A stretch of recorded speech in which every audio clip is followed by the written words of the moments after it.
Baik, Assalamualaikum warahmatullahi wabarakatuh. Sebelumnya perkenalkan, nama saya DK Imam Badri Akbar dengan NIM 22061027. Di sini saya akan mempresentasikan proposal skripsi saya yang berjudul Faktor Kesulitan Belajar Gambar Teknik untuk mahasiswa Prodi Pendidikan Teknik Bangunan Fakultas Teknik Universitas Negeri Padang. Baik, pada poin pertama yaitu pada bab 1 pendahuluan, poin pertama yaitu latar belakang masalah. Salah satu upaya menciptakan manusia yang berkualitas adalah dengan pendidikan. Pendidikan memegang peranan penting dalam kehidupan setiap bangsa. Pendidikan juga merupakan faktor pendukung dalam perkembangan dan persaingan dalam berbagai bidang. Bagi yang bersangkutan harus mampu menerapkan apa yang dihadapi dalam kehidupan sehari-hari maupun kehidupan yang akan datang. Melalui pendidikan diharapkan terbentuknya sumber daya manusia yang memiliki etos kerja produktivitas dan mampu menguasai serta memanfaatkan ilmu pengetahuan dan teknologi atau yang biasa disingkat dengan IPTEK. Pada poin kedua yaitu terdapat identifikasi masalah. Mata kuliah gambar teknik merupakan salah satu mata kuliah dasar keahlian yang penting bagi mahasiswa program studi pendidikan teknik bangunan. Karena menjadi dasar dalam memahami konsep perencanaan dan pelaksanaan konstruksi bangunan.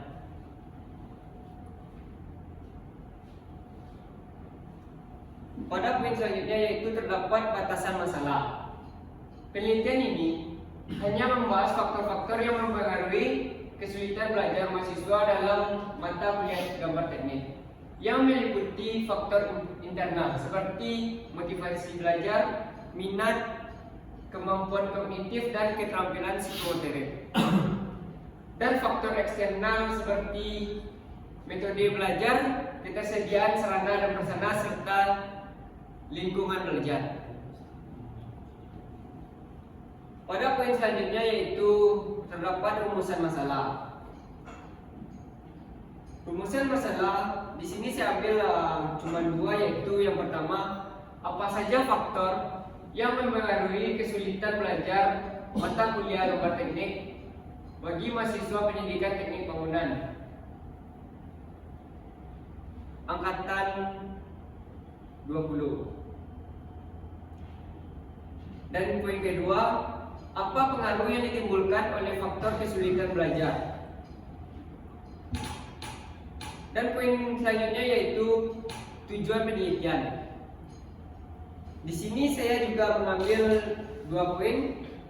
Pada poin pertama yaitu mengetahui faktor apa saja yang mempengaruhi kesulitan belajar mata kuliah gambar teknik mahasiswa pendidikan teknik bangunan pada angkatan 2020. Dan poin kedua, mengetahui pengaruh yang ditimbulkan oleh faktor kesulitan belajar gambar teknik tersebut. Pada poin selanjutnya yaitu terdapat manfaat penelitian.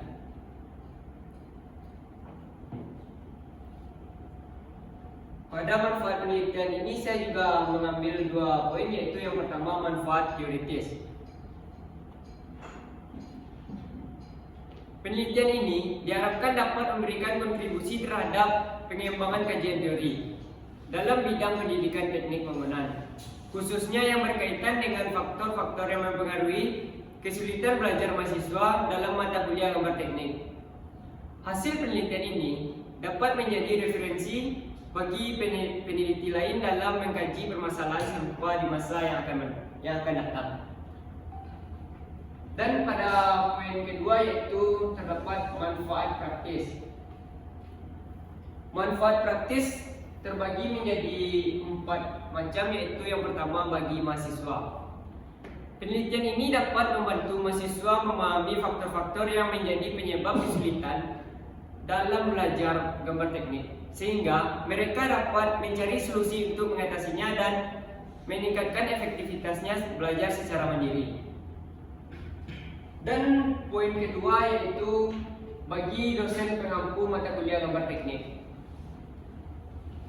Hasil penelitian ini dapat menjadi bahan evaluasi dosen dalam merancang strategi pembelajaran yang lebih sesuai dengan kebutuhan dan karakteristik mahasiswa, serta memperbaiki pendekatan atau metode yang digunakan.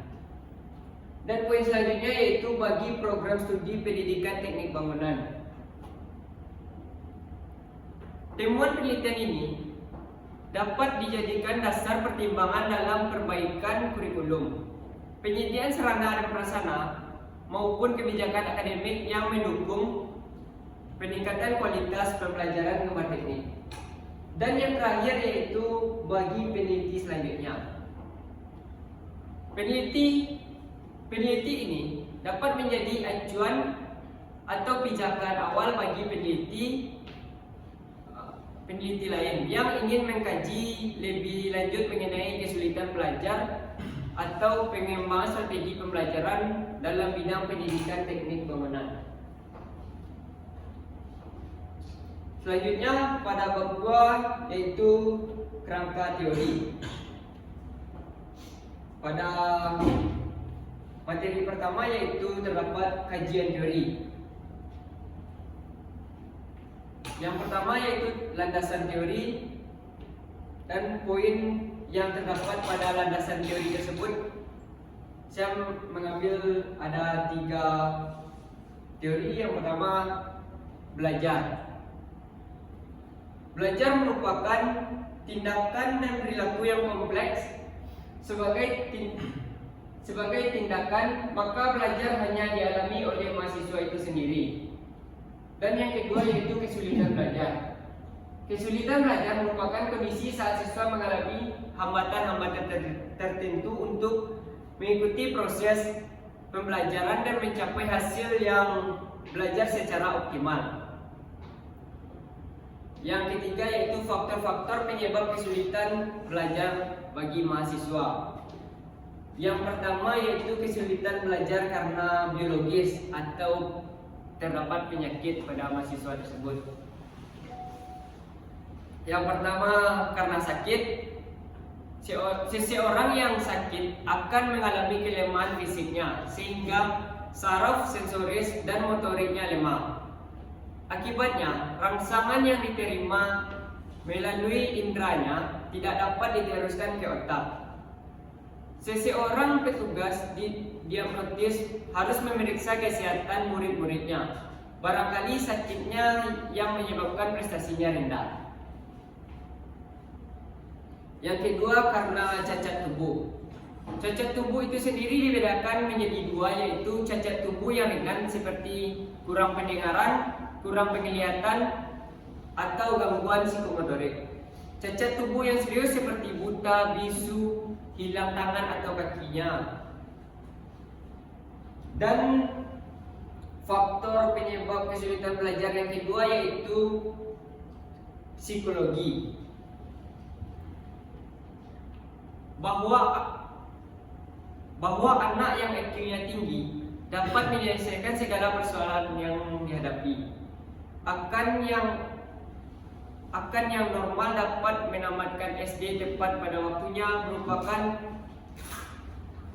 yang memiliki IQ 110 sampai 140 digolongkan cerdas.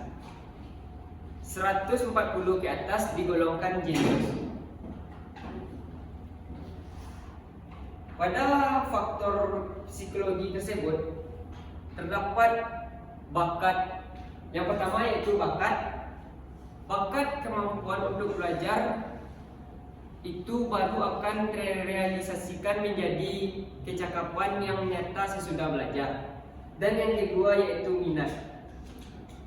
Minat adalah kecenderungan yang tetap untuk memperhatikan dan mengenang beberapa kegiatan. Minat besar yang mempengaruhi belajar yaitu karena bila bahan belajar yang dipelajari tidak sesuai dengan minat siswa tidak akan belajar dengan baik. Dan yang ketiga yaitu motivasi. Motivasi sebagai faktor inner batin yang berfungsi menimbulkan dan mendasari atau mengarahi perbuatan belajar. Selanjutnya yaitu penelitian yang relevan. Hubungan kreativitas belajar konstruksi gambar bangunan dengan hasil belajar di SMK 5 Padang. Hasil dari penelitian ini adalah kreativitas memberikan kontribusi terhadap hasil belajar sebesar 21,6%. Kesulitan belajar siswa dalam menggunakan software SketchUp di SMK 1 Sumbar. Hasil penelitian ini menunjukkan kontribusi pengaruh sebesar 43,20%. Dan terakhir pada bab 3 yaitu metodologi penelitian. Pada poin pertama yaitu terdapat jenis penelitian. Penelitian ini termasuk jenis penelitian deskriptif kuantitatif, yang artinya penelitian yang tidak bermaksud menguji hipotesis tertentu, melainkan memberikan gambaran kejadian di lapangan dan hasil data yang diperoleh dalam bentuk angka. Poin kedua yaitu populasi data dan sampel.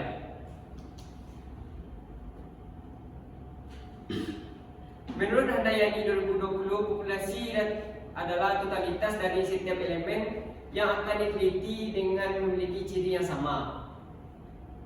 Sampel data menurut Sugiono 2017, sampel adalah bagian dari populasi yang menjadi sumber data dalam penelitian.